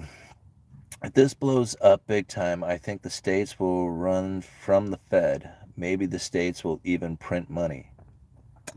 Um, I don't know. Can they constitutionally do that? No state shall coin anything but gold and silver as a legal tender and payment of debt. So I guess if you want to start printing gold and silver like currency, then yeah, I guess the states could do it. But Article 1, Section 10 of the United States Constitution pretty much says that gold and silver is the only thing that should be printed as money. Truckers are messing with the supply chain up even worse with protest. Well, that's the way it goes. Don't piss them off. I mean, when people protest, that's them taking it to the street. I don't protest, right? This is my protest. This channel, the things that I do out here, that's the way I protest. But when I see people standing out on the corner with their signs and they're picketing and they're doing their thing, man, that's awesome. Like that's freedom of speech right there, man. That's America. And whether I agree with the cause or not, I'm proud of the people who do it. I mean, get up there and state your opinion and voice your grievances and make it happen, and don't let anybody tell you that you can't. If you're not being heard, start a YouTube channel. All right, silver and gold for the win. Truckers 100%. Yep, I agree. For what it's worth, cheers from Eastern EU. Thanks for the insight. Keep it up. Thank you. Thank you very much for being here. Thank you all for being here. And if you haven't hit the thumbs up, please hit the thumbs up. Like I said, I never ask you guys to like the videos or subscribe or share or any of that stuff. But, when it comes to these live streams, hitting the like button really helps get the algorithm moving. So I really appreciate it when you guys do that. I got my 2 years of prep. Hope the truckers bring government to the knees. Yeah, me too. Yeah, take it to the street, guys. Do it. Make it happen. Thanks for opening up our eyes. The government will change if enough of us pressure them with facts. They need to stop lying to us. Ultimately, if you really want to change the way government behaves, you got to do it with your money. How you spend your money, what you do with it. That's going to be the only way to change it, because there is a political system inside of this country, and I don't mean to get political because I am not into politics anymore. I just gave up on that stuff. But when I found that we are in a left-right paradigm, I gave up on all that. Just follow the money. You don't need to. The politics doesn't. I haven't followed politics for years and years, like at all. And I learned more about economics giving up on politics than I ever did when I was trying to follow the leaders, the elected leaders, whoever they are. Let's see here. There was Acme here. $1 million a day since Jesus was born still doesn't equal 1 trillion. Whoa. Hey, all right. I'm sorry if you are so innocent you believe in the false hope fed to you by the spoon. Um, False hope from the Fed. No, okay, I don't understand that one. I mean, I have no hopes coming from the Federal Reserve. If they were to end the Fed tomorrow, I would totally be down for something like that. Let's get some competing currencies going. As much as they try, as hard as they push, they are up against the American spirit and surprisingly God central faith in this country. Never forget to help neighbor. Best investment. Awesome. All right. Love all your work. Is there some books you read to learn about economics? Because I still struggle with words like normal rates and fiscal embarrassing, but sometimes it's hard to learn it all. No, to be honest with you, I got this book the other day, and I'm trying to get through it. So I've got a few pages into that one. I'm a few pages, I don't know, 20, 30 pages into The Wealth of Nations. The only book I have ever read on economics is The Creature from Jekyll Island. It took me about 6 months to get through that book, but I read every single page of it, and it is by far probably one of the best eye-opening books into the function of the Federal Reserve and who they are, what they do. Um, Once you have the information out of that book, I mean, once I read that book, I never looked at anything the same after that. So I don't know, maybe other books will do that too. But The Creature from Jekyll Island, by far, is the only book that I could actually recommend because it is probably the only one. It's the only one that I ever read. The only book on economics I have ever read. So, G. Griffin, thank you so much for writing that book. I thought I was going to meet him down in Texas, but he ended up not going, which really bummed me out because I was hoping to meet G. Edward Griffin because he was so influential on my learning and just opening my eyes to everything. So I can't thank that guy enough. Okay, read it after his 1981. After high school, 1981. Yeah, need a stiff drink after that read. Um, yeah, it's like I've talked to people who read that book and they were like, I mean, they had no clue about anything. Like they're, very like just I wouldn't say like sheep, just not unknowing, just totally unknowing. And they read that book and they were like so disheartened by everything. They were like, man, I didn't realize that this country was the way it is. It's just like pretty scary, isn't it? And they start realizing why so many people want to end the Fed and stuff. Sorry, but it's true. Sorry, bro, but it's true. I'm not sure what truth troller's going on about here. All the protest truckers are independents. That will soon end. No more independence. When they print, distribute, and otherwise control fiat, then it doesn't matter. They are the buyers and sellers of last resort. Yeah, I mean, it's an easy way to just kind of just throw it out there, but a lot of people, even in that Glenn Beck video when he was talking, he's basically saying that the Federal Reserve is buying up all these treasuries, and he makes it sound like he's buying it straight from the Treasury, or that the Fed is buying it straight from the Treasury, but that's not the way it really works. It goes through the primary dealers. So the primary dealers go to auction, they buy those treasuries, then the Treasury goes and buys them from the primary dealers. So the treasuries are purchased by the market, even though the market knows that there's a buyer out there that's going to be able to come in and buy those treasuries off of them. But it's not the Federal Reserve going directly to the Treasury. and buying those debts. That would be illegal. That would be monetizing the debt directly, and the Federal Reserve just simply can't do that, or they're not supposed to do that. So I mean, again, we really don't know. Have you read Tragedy and Hope? No. Guys, I would really love to say that I've read all these awesome books and stuff like that. I have not. I am like probably, I mean, I was terribly illiterate in school, and trying to read and study and do those things was so difficult for me. Like I barely graduated high school. I hate to admit it, but I cheated on some of those things so that I could get through it. It is what it is. I'm not proud of that kind of thing. I'm trying to make up for it, for the years that I didn't do well. But ultimately, I didn't do well, and reading was the biggest issue for me. So I can read, like, I mean, it's amazing on how much information I have been able to pick up, but ultimately I can read for 10, 15 minutes real good. Like, I have that, and then after that my mind just starts wandering. So I can only go for about 10 or 15 minutes, which makes diving into a book really difficult.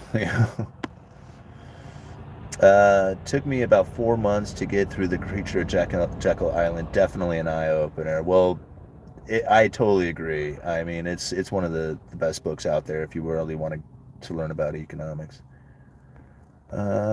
Truth Toller been thinking along the same lines.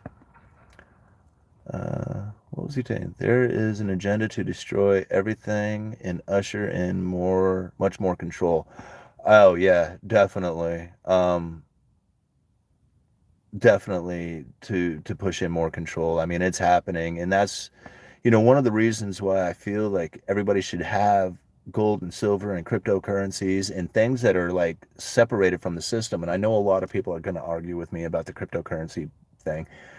So be it. I mean, we all have to do our research into it, and I mean, if you think that, the government can come in and shut it all down and make it all disappear and, control it all and all that, then that's cool, man. I mean, then don't get involved. I mean, I don't know what to say.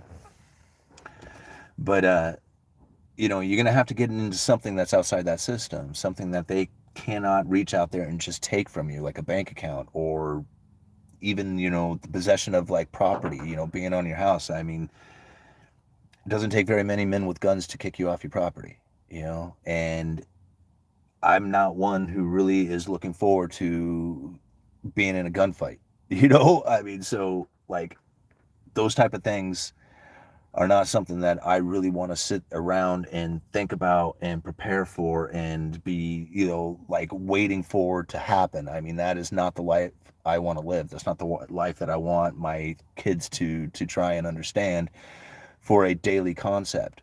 What I want them to understand is what debt is, how to navigate your life so that you can have cash flow coming in, to not be a dummy like I was, and be 45 years old trying to figure out how it is that you're going to be, have a decent life that you don't have to work until the day you die with. That's the type of thing, not to think of doomsday scenarios of such extents, Build community. Yeah, well, or at least have a bunch of friends, I mean, you don't have to have like everybody in the world involved, but if you have a couple of dozen of really good people who are like-minded and can share in resources and stuff, then yeah, you probably have a pretty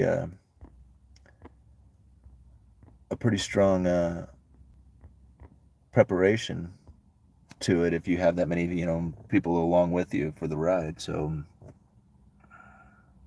yeah, I don't know, it's tough times out there for some people. All right, do we have more or less freedom in 5 years? Less. You're going to lose your freedom slowly and slowly and slowly until they're gone. How you deal with that is up to you. For example, I know that all the communication that has taken place on my phone is recorded. Everybody knows it's happening. Like, not everybody knows it, but like, everybody that works for, all the apps, all the communication everything that happens from your phone, all right? So you can be mad about that, and you can say, well, they're tracking and tracing me, and they're following everything I do, and they're checking out all my searches, and they're following the things that I purchase. That's all control. That's all like surveillance and control that's taking place. Knowing that's happening. I mean, if you know that it happens, then it's up to you to do something about that.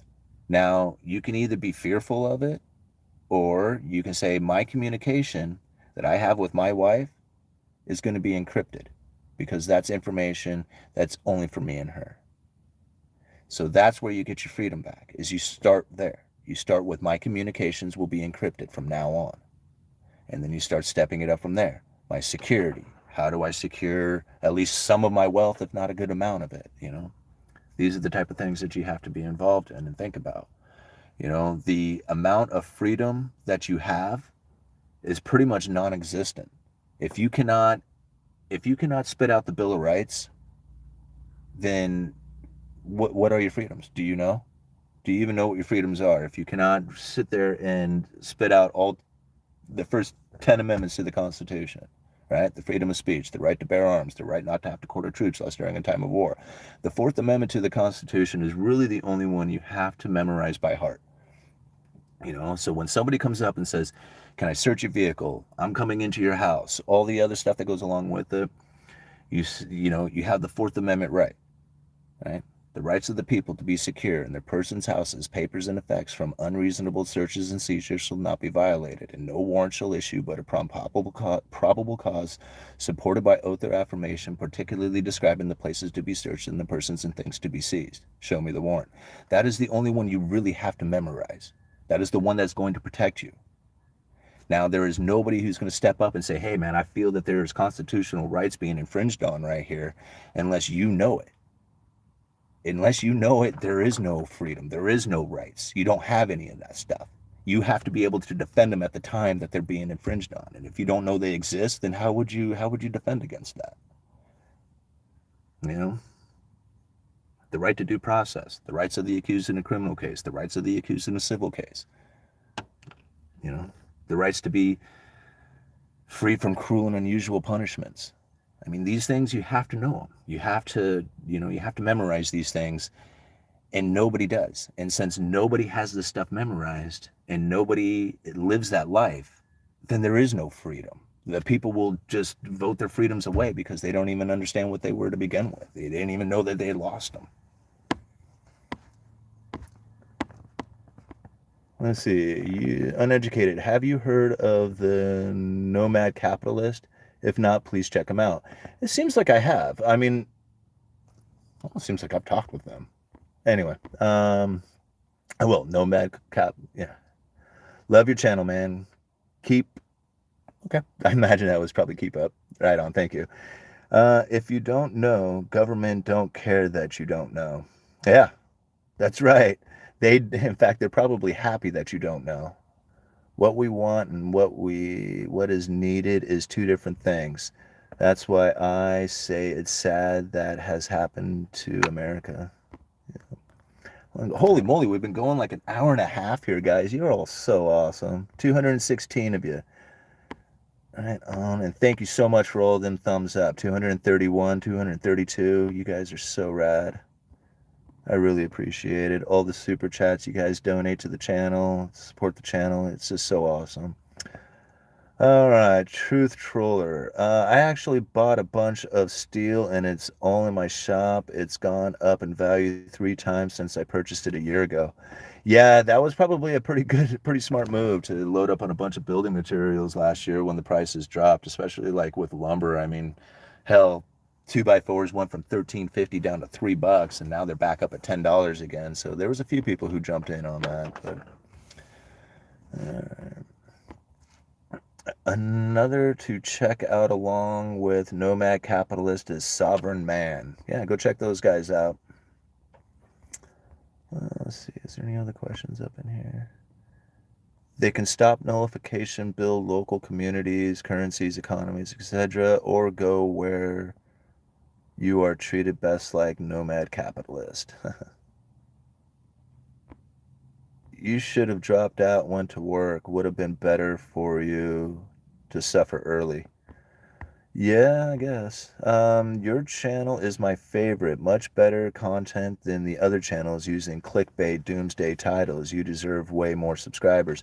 I appreciate it. I've kind of done a couple of clickbait titles lately, just because I know that they get the views. I try not to do it. I try to do more descriptive titles just because I feel that's more appropriate for us here on this channel.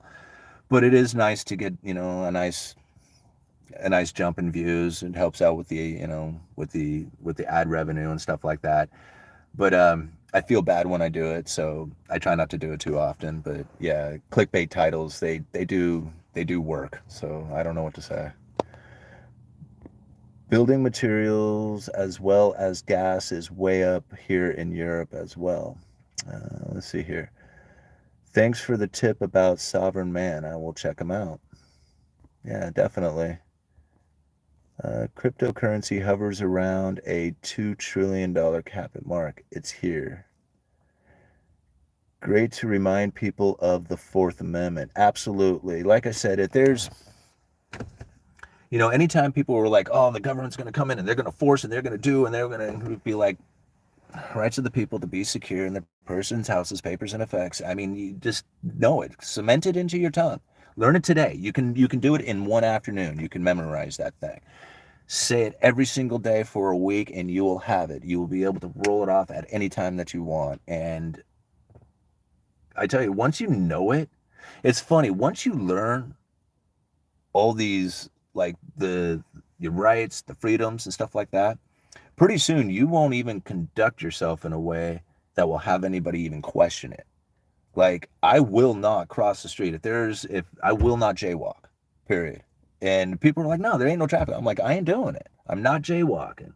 And the reason is that I do not want to have to explain to somebody who I am. I'm not pulling out my ID to deal with a jaywalking event. Okay? I'd rather just wait. That way I'm not breaking the law. And if I know I'm not breaking the law and I know that my rights are being infringed on, I'm going to try and protect them. I'm going to do my best. Now, you're going to be dealing with another human being. And human beings make mistakes and they also get pissed off. So if your attitude is pissing off another human being, just because they're an authority doesn't mean that they won't hurt you. It's something to remember. You might have the freedom of speech and rights and stuff like that, but it doesn't mean that they're going to protect you from physical harm from somebody who's mad. Fourth Amendment, yes. Thanks for the heads up. Absolutely. Absolutely. The U.S. believes Putin has decided to invade Ukraine and communicated those plans to Russia's military. Two administration officials say they expect the invasion to begin next week. We'll see. Well, I mean, I am not surprised, and I wouldn't be surprised if things are to heat up. I mean, it's obviously that it's not backing down. So check gold prices and bonds currently. Why are they really on the move today? I haven't really looked at the stock market today. What Russia does is out of our control. Pretty much everything is out of control. Control is an illusion, right? I mean, there is no such thing as control. Control is an illusion. The moment that you think that you have control, the idea that you're even going to try and stay in control means that you do not have control, right? So control is an illusion. I mean, think about it like you're driving your car 70 miles an hour down the interstate. Everything's fine. Everything's working the way it always has. There's no difference in the vehicle. Anytime. You have total control over it until you blow a tire out. Now your vehicle's spinning all over the place and you have zero control over it. It was an illusion the entire time. You just thought that you had control over it. You felt like you did. You had all the security in place that believed that you would have control over it. And then boom, instantly it was gone. No control whatsoever. Right? Complete illusion. What are your thoughts on the 10-year yield? In what sense? Like, I mean, the 2-year crossing the 10-year, or the 10-year just rising because the 10-year goes up, all interest rates go up? I think that's going to happen. I think the Federal Reserve is probably going to keep pushing that narrative, keep pushing the idea that there is going to be high interest rates and more inflation and more, all the stuff that everybody is scared about right now. They're just going to keep pushing that idea. They're just going to keep pushing it out there. And the more people feel it, the more that they're going to react to that news. And the less that they're going to want to tie their money up for the short term. And so that's why you're seeing like the short term interest rates on like the Treasuries rising. It's just flattening out the yield curve. See, like when it comes to yield curve inversion, you have to think like, what's going on there? Why is the short end going up? Is because people are fearful of what's taking place right now. They do not want to tie their cash up. They want to hold on to that, whether they feel that there's going to be buying opportunities right now, maybe not so much in the future, like farther out, but in the short term. That's why they're holding on to it. And they don't want to tie that money up by putting it into treasuries or into short-term debts or stuff like that. So as those short-term debts are not being purchased or even sold off, then you're going to see the yields on those things begin to rise. If it keeps stretching out farther and farther, eventually it gets over the top of the longer-term stuff, and that's when the yield curve inversion is taking place. And typically, the biggest one that they look at is the 2-year crossing over the 10-year. When they see that taking place, like the investors, the economy, everybody who's watching the economy, they say, okay, that's the recession signal taking place right there. So everybody's watching the yield curve. Everybody's watching to see if this thing flattens out and if the 2-year will cross over the 10-year. I honestly think that it will. How the recession looks going into the future, I think is going to be much different from past recessions, mainly from what we were talking about earlier. If you weren't in the live stream an hour and a half ago, holy moly, I can't believe how long I've been out here. We were talking about how the corporations have pretty much already been bailed out during the pandemic and the special purpose vehicles and the setting up of corporate debt lending facility and the markets trying to front run the Federal Reserve. So I think this recession is probably going to look a lot different in the way that the government reacts to it. The question earlier about not understanding fiscal, like when you have fiscal policy and monetary policy. Monetary policy is when the Federal Reserve tries to adjust interest rates to get loans moving. So like typically they would drop interest rates around 5% on the Fed's fund level. This would get people out there borrowing money to go on vacation and buy houses and, credit cards, stuff like that. Fiscal policy is when the government goes into like stimulus spending, when they go into like infrastructure projects and stuff like that. That's fiscal policy. And that's really where a lot of the monetary policy got shifted when the interest rates hit zero, because the Federal Reserve knew that dropping interest rates to zero really wasn't going to be an effective tool. Like there wasn't going to be a lot of people going out there to try and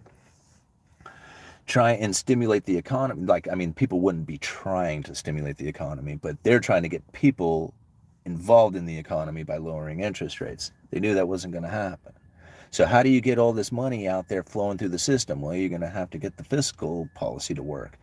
And ultimately, if you have a pandemic, the easiest way to deal with that is just to go ahead and give them some checks. There you go, guys. You don't have to even go to work or nothing. In fact, don't go to work.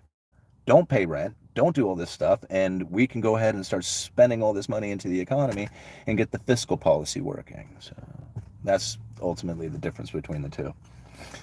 All right, go check Pinball Talked It this morning. Inverted now, I believe. I don't think the yield curve inverted. Like, I know the 20-year is paying more than the 30-year, and somebody had asked me about that one. And from what I understand, it's because the 20-year actually came back into issuance just recently, and there's not a huge market for the 20-year. So, like, the 30-year has a much more liquid market, meaning there's a lot more buyers and sellers moving in and out of that market because there's so much of it. 20-year doesn't have that big of, isn't as prevalent, I guess I should say. And so therefore the easy in and out of that particular section of it is not as easy as the 30-year. From what I understand, that's the reason why you see the 20-year just slightly higher than the 30-year. It's just from the lack of issuance coming out of the 20-year. Thanks for the fiscal description. Makes perfect sense now. Yeah, no problem, man. No problem at all. I'm glad that helped. 2-year went to 2, I believe. Yeah? That's, I mean, I know the 10-year was pushing 2, but the 2 year is now at 2 as well. That's, yeah, that's pretty much flattening of the yield curve. Oh, I wonder how much longer I should hang out here with you guys. I should probably go find something to do today. 10-year at 2. What's the 2 year at?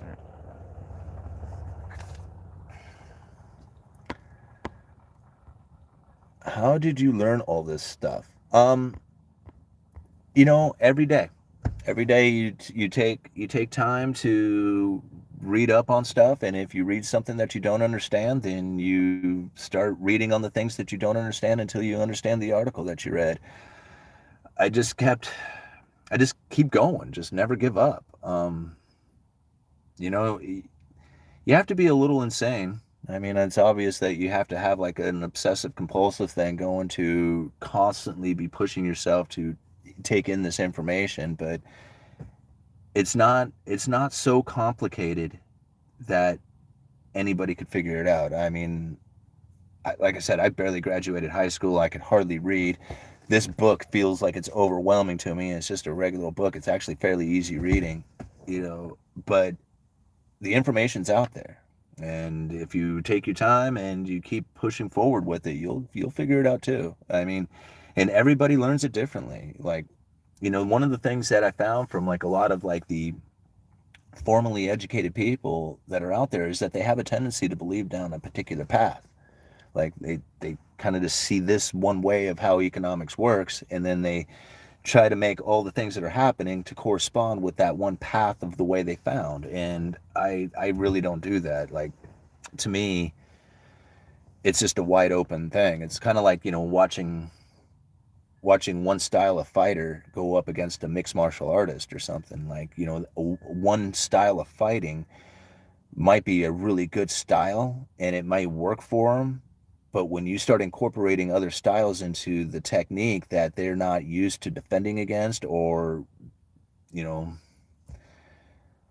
it's like not even the same game anymore. Like they're not even part of it. They're just like something else. So that's really kind of how I look at it. Is it's like, if you're going to follow the economy, you want to be like one of the mixed martial artists out there. You want to like study everything. You want to understand Keynesian economics. You want to understand Austrian economics. You want to understand what cryptocurrencies are. You want to understand what metal markets are. You want to understand why things are the way they are, in the sense that, from everybody's different perspectives of it. If you take on one belief and then you just stick with that belief and then try to make everything fit into that belief, then you'll miss out on a lot of stuff. I mean, just think about like how adamant some people are against cryptocurrencies. I mean, they have just, I mean, I'm a believer in cryptocurrencies. I'm not such a believer that I feel that you should dump every single dime that you have into it, but I feel that every single person should have at least a little skin in the game. I mean, why wouldn't you? It's obviously not going anywhere, right? All right. Let's see here. Gold is better than silver. Long story, but it's just is. Still, silver is better than nothing.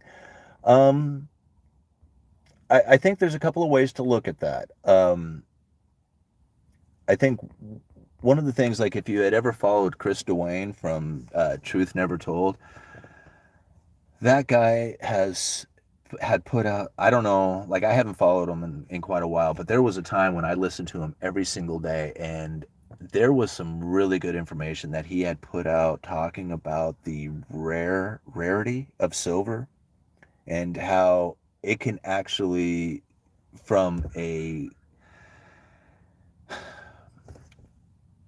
from distributed and put into vaults and safes, silver has pretty much been mined and consumed, where gold was mined and stored.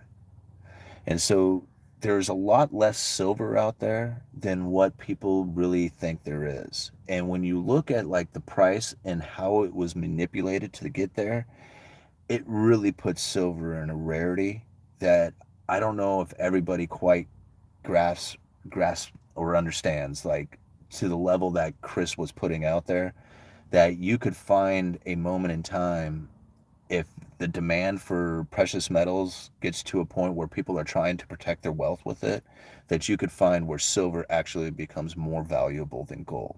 I mean, there is a logical, scenario for that to come. Whether or not it does is completely different. But when you think about the industrial demand for it, if you think about like just ask 100 people, not people who are in the know, but just 100 random people how much silver they own, and I bet you would probably find very few people in that group that owns even a single ounce or even knows why they would want to. If that was to ever change and started to rise to the point that people would be like, oh my gosh, I really want to get a hold of some silver, there is just simply not enough. Okay? Now, I couldn't tell you, I haven't looked up what the mining production of silver was last year or the year before, but the last few times that I had checked it out, it was somewhere around, you know, 800 million ounces or something. So even if it was 800 million ounces, it doesn't matter if it's a billion or whatever. At that much, you think about this. There's like 350 million Americans. If every single person in the United States decided that they were going to go and get 2 ounces of silver or even 3 ounces of silver, that would wipe out the entire yearly production from the globe. Just the United States. I mean, we're not talking the United States, Mexico, Canada, Russia, all of the European nations, China, Australia. I mean, we're just talking the United States. That would wipe out the entire year production. So, yeah, if there ever became a demand for silver that started to grow where even just a small percentage of the population wanted to get it, there's just simply not enough. Not even close. So, yeah, gold is might be better for the idea of like central banking, tier one assets, stuff like that, preserving, a lot of wealth so that you don't have a bulk. But in my opinion, silver is by far the better investment. I think it has the potential to move dramatically higher than what gold can do. Whether it does or not, that's a whole other story. All right, 270 likes, 238 viewers. You guys are awesome. All right, I keep saying it over and over again. Premiums are nuts now on silver. They are. That is so true. I mean, it's hard to like imagine there was a time when I paid 35 cents over spot price at like $18. That it was like I just look back on those times and I'm like, man, why didn't I buy more? It was, oh gosh. But that's the way it goes. All right, guys, I'm going to give it about 10 more minutes and then I'm going to go because 2 hours of hanging out on a live stream was probably long enough. I don't think I've ever gone on a live stream this long before. So usually it's only for like a half an hour or something. All right. When they cannot keep us down with COVID, the next tool is inflation. I don't think so. I think inflation is going to be coming to an end soon. I think by the time the end of March rolls around, you are going to see so much media talk about whether or not you need to be wearing masks or if vaccinated people or unvaccinated people are going to be allowed into businesses again. I think all that stuff, like you're going to hear mass media attention towards the transition out of like precaution into like just less precaution. Like, I don't even know how to quite describe it. It's just going to be like a transition out of like, fear and scariness to like, no, go ahead and do what you need to, kind of thing. All right. Not until the crash. Vegas just lifted the mask mandates. Yeah, Oregon, I think, is going to be the very last state. They're going March 31st, but I can tell you right now already, everybody's done. People are still wearing masks, but like, it's coming to an end. They're tired of it. Everybody is. Great. Now I can visit the brothel without a mask. Well, good for you. sure that'll probably be a much more enjoyable experience for you. In my opinion, we are at the 2006 part of the 2008 bubble. Yeah, very well could be. The next tool for maintaining inflation is but further crippling the supply chain. Now they have a pace to blame this on truckers and the other protesters. Yeah, I think that's only going to be for another month. I don't think it's going to last very long. I think that negotiations of demands will be met, fatigue, whatever. Things will open up. I honestly feel that the economy was shut down so that they could create an inflationary scenario so that the Federal Reserve could get their ammo back. I think that that's really what the end game was all about. When the Federal Reserve starts to raise interest rates and everybody's in agreement with it and they can move their Fed funds rate up to their 1.5%, 2%, maybe go a little bit higher just to try and accommodate the idea of turning off the inflation scenario, that's what's going to happen. I mean, and I feel that as the economy begins to become less restrictive, as the supply chains become, less bottlenecked and things start to flow again, prices will not be going up as high as they are due to the supply and demand issues. As that starts to take place, everybody's going to be praising the Fed, saying, oh, look at the interest rates have done such a great job. Because I honestly do not feel that the Federal Reserve can fix a supply chain breakdown with the lifting of interest rates. I just don't know how that happens. Now, if you were to try and fix a supply chain issue with entrepreneurs who are going to go in and, know how to take things from the ship to the shelves, lowering interest rates would probably benefit those people, those entrepreneurs. But lifting of interest rates would discourage them. So I don't know how it is that the Federal Reserve and the raising of interest rates is going to fix a supply chain issue. I just don't see it. Taking away mandates, opening up the idea of not having to have every single person vaccinated in order to conduct business, that would get the supply chain moving again. And if you do that at the same time, then you can blame it on the Fed, not blame, there's no blame.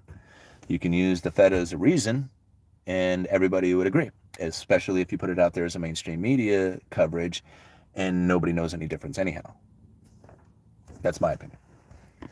I'm going to give it 8 more minutes here, guys. Cash will be king soon. I agree. I think cash is probably everybody's going to reverse their stance and say, oh my gosh, cash isn't trash. You mean the dollar wasn't going to go completely destroyed and might as well just throw it all into the garbage now?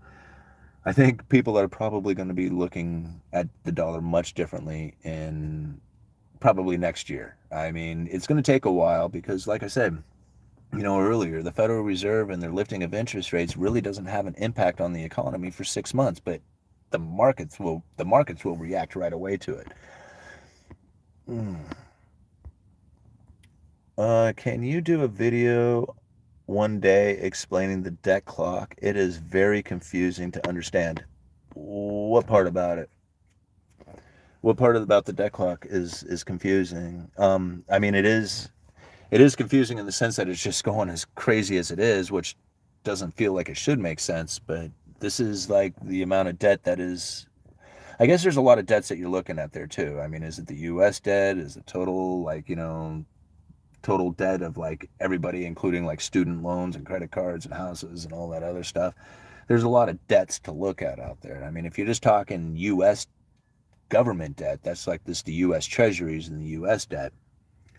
I mean, that's one thing comparatively to say all the student loan and card loans and that kind of debt kind of thing out there.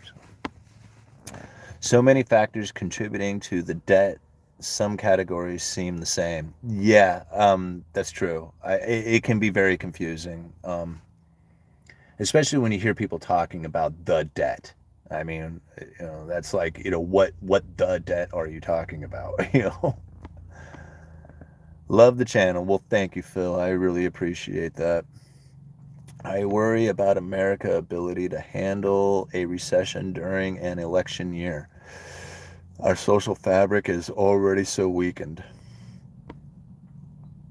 Markets going down, I think, due to Russian news. Can't believe you read my comment. Love the channel, man. You're awesome. Yeah, no problem. You guys are awesome. Peter Schiff and Simon, 2024. Peter Schiff is my man.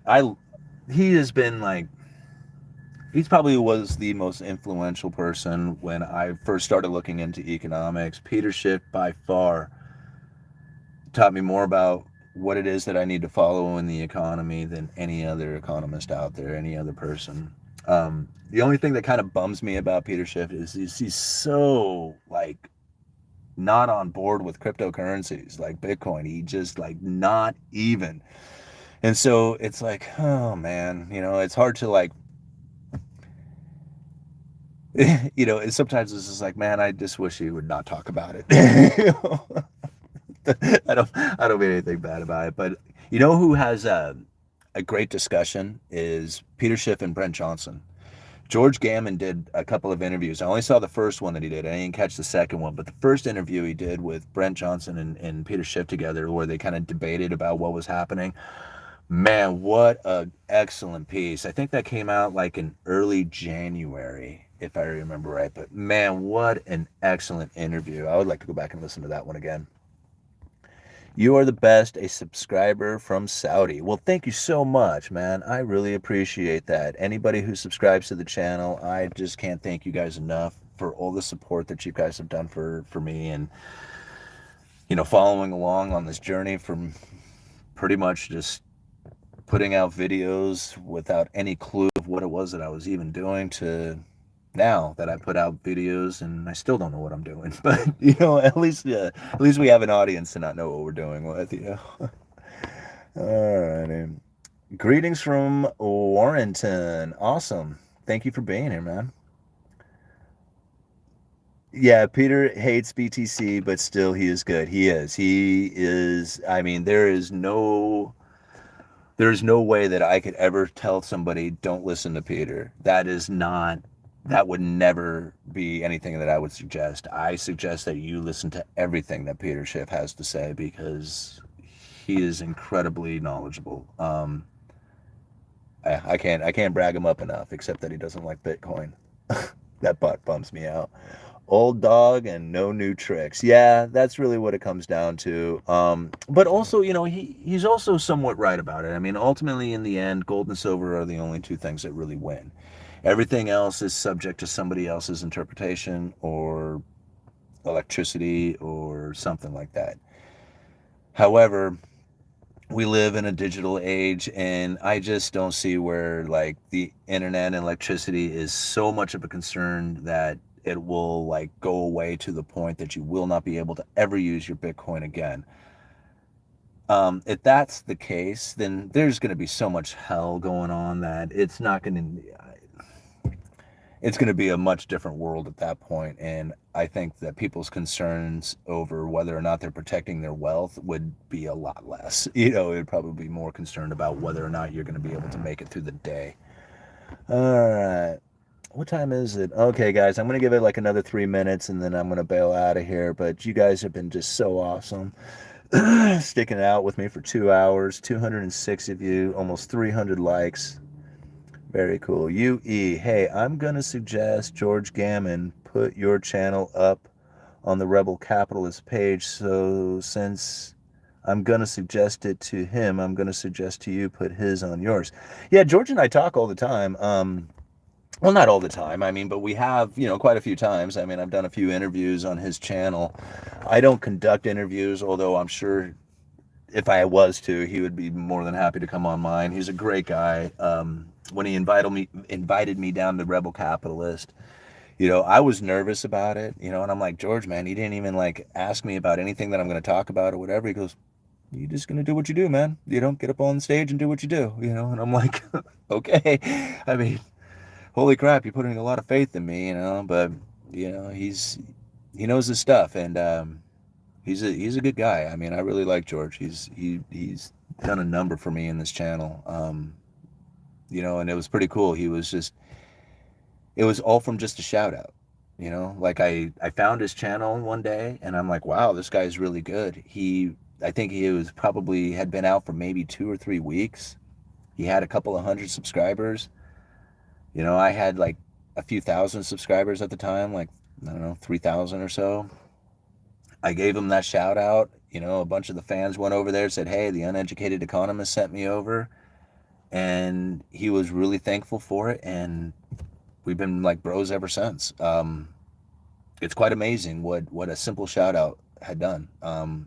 That day really like changed everything about the channel and stuff. I mean, it was growing already, but I don't know if it would have grown to quite the level that it has had I not had George, bring me on for interviews and really lend a lot of credibility to the channel from that. So yeah, George is awesome. George is a great guy.